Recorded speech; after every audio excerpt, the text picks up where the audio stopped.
ఒక వీడియో నిన్నంతా సోషల్ మీడియాని షేక్ చేసిందండి. ఏంటి ఆ వీడియో అంటే గనక ఒక చిన్నారి ఎవరైతే విజయవాడలో జగన్మోహన్ రెడ్డి గారిని చూసి ఇళ్ళ గుండెలు బాధేసుకుని అన్న అన్న ఒక్కటొక్కటొక్కటని మా ఉంటే ఆ అమ్మాయికి ఆ పాపకి ఎన్ని సంవత్సరాలు ఉంటాయంటే 10 సంవత్సరాలు లేదా 11 సంవత్సరాలు మించి ఉండవు. కానీ అలాంటి చిన్న పాప జగన్మోహన్ రెడ్డి గారి మీద ఉండే ఎఫెక్షన్ తోటి ఏంటి ఆయన చూడగానే ఓ ఏడ్చేసి అన్న ఒక్కటే మావయ్య ఒక్కట అన్నట్టు ఆవిడ అడగడంతో కారులో ఉండే జగన్మోహన్ రెడ్డి గారు బయటకు వచ్చి తన తీసుకురమ్మని యాజ్యూజువల్గా ఆయన ఎప్పుడు చేసేదే ఇలా తల నిమిరి ముద్దు పెట్టాడండి. నిజంగా ఆ ఎమోషన్ మరి ఎలా క్యాప్చర్ చేశారో తెలియదు, కానీ అది నా భూతో నా భవిష్యత్ అన్నట్టు బీభత్సంగా వైరల్ అయింది ఆ వీడియో. కాబట్టి చూసిన వాళ్ళు మొత్తం రాష్ట్రం అంతా షేక్ చేసిందేమో ఆ చిన్నారి వీడియో అని అయితే కనుక మనం చెప్పొచ్చు. కాకపోతే ఇదంతా ఒక ఎత్తు అయితే కనుక ఆ పాప ఏడ్చి జగన్మోహన్ రెడ్డి గారు చూడగానే గుండెలకు హత్తుకుని జగన్మోహన్ రెడ్డి గారు తన ఎమోషన్ని అసలు ఎలా అంటే అది క్యారీ చేయలేదన్నమాట అసలు. కాబట్టి అలాంటి ఒక సంఘటనని, ఒక సన్నివేశాన్ని ఒక వర్గానికి సంబంధించిన సోషల్ మీడియా దాన్ని అంటే చిన్నపిల్లని కూడా చూడకుండా ఆ వీడియోని ఏంటి వేరే రకంగా ట్రోల్ చేయడం. అంటే ఎలా అంటే తన యాక్షన్కి లేదా తన పర్ఫార్మెన్స్కి ఎంత ఇస్తారు మీరు రేటింగు? ఒకవేళ రేటింగ్ ఇచ్చి మీరు ఇచ్చే రేటింగు వైఎస్ఆర్సీపీ ఆఫీస్కి ఇవ్వండి. ఇలాగా ఈ రకమైన ట్రోలింగ్ అనేది జరిగిందండి.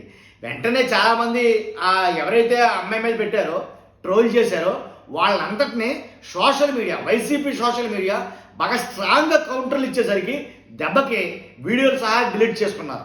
నిజంగా ఆ అమ్మాయిని ఎవరైతే ట్రోల్ చేయలేకున్నారో ఏదైతే వీడియోలు పెట్టారో ఆ వీడియోలు విత్ ఇన్ సెక్షన్ ఆఫ్ మొత్తం చాలా ఇమీడియట్లీగా వాటిని డిలీట్ చేసేసారు. కాబట్టి ఏదేమైనప్పటికీ ఆ సంఘటన ఏదైతే జగన్మోహన్ రెడ్డి గారు అలాగే ఆ చిన్నారి వీడియో ఉందో ఆ వీడియో నేనంతా హైలైట్ చేసింది. కాబట్టి దాని మీద రకరకాలుగా మాట్లాడుతున్నారు అనుకోండి. ఎలా అంటే నేను ఒక వీడియో చూశాను, ఆయన యూట్యూబ్ ఛానల్ బాగా పెద్దదే వాస్తవానికి. ఆయన ఏం మాట్లాడుతున్నారంటే కనుక ఇలాంటి చిన్నపిల్లలకి రాజకీయాలు ఆపాదించడం ఎంతవరకు కరెక్టు అంటే రాజకీయం హైపెక్ చేసింది ఇది. కాబట్టి వాళ్ళ సోషల్ మీడియాకు సంబంధించినటువంటి వైఎస్ఆర్సీపీకి సంబంధించిన వాళ్ళ హైపెక్ టీములు వాళ్ళు చేసే కొన్ని స్కిట్లు అవి ఉంటాయి, దానికి సంబంధించింది. కాబట్టి కావాలని ముందే ఆర్గనైజ్డ్గా ప్లాన్ చేశారు.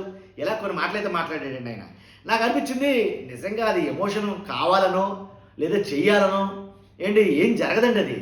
కానీ దాని అంతటా అది వస్తేనే తప్ప వాస్తవంగా ఆ పాప ఏడుస్తుంటే సీన్ చూస్తే నిజంగా చూసిన వాళ్ళకి ఎవరికైనా ఒక రకమైనటువంటి గూస్ బంప్స్ వస్తాయి, ఒక రకంగా. ఇంకో రకంగా కళ్ళంట నీళ్లు కూడా తిరుగుతాయి. ఎంత పిచ్చా, అభిమానిస్తే ఇంత దారుణంగా అభిమానిస్తారా అంటే ఆ అమ్మాయి ఆ చిన్నపిల్ల మనసులో జగన్మోహన్ రెడ్డి గారు తన గుండెల్లో గూడు కట్టుకుని ఉన్నాడేమో అని అనిపిస్తారు. కానీ దాన్ని కూడా మనం ట్రోల్ చేయడం, తర్వాత దాన్ని కూడా పొలిటికల్ చేయడం దానికి కూడా ఒక రకమైనటువంటి ఆ ఎమోషన్ కూడా ఒక రకమైనటువంటి ఏదో దారుణంగా దాని గురించి మాట్లాడడం ఇది ఎంతవరకు సమంజసమైన నాకు అర్థం కాదు.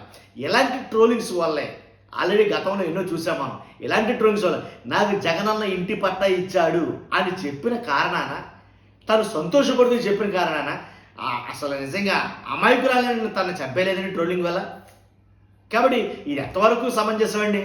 కాబట్టి ఆ పిల్ల ఆ చిన్నారి మనసులో ఉండే బాధని లేదా ఆ మనసులో ఉండే సంతోషాన్ని నేను జగన్ మావయ్యను చూశాను, లేదా జగనన్నను చూశాను, లేదా జగన్ గారిని చూశాను, నాకు ఇది చాలు అని చెప్తుంది ఆమె.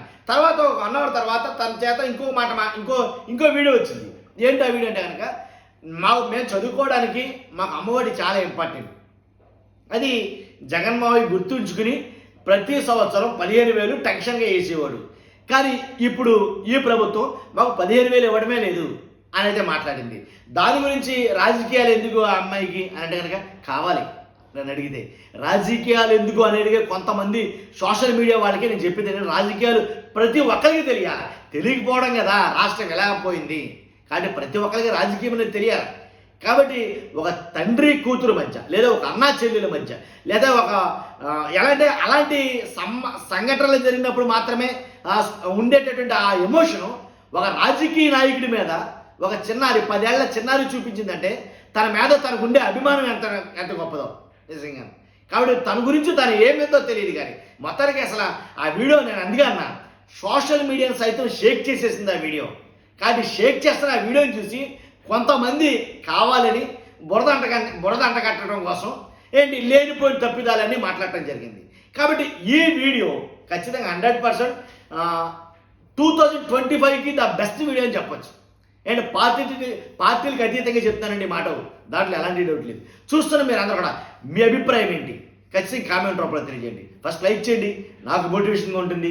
అలాగే ఇలాంటి ఇన్ఫర్మేషన్ ప్రతి ఒక్కరికి తెలియాలి. Thank you very much.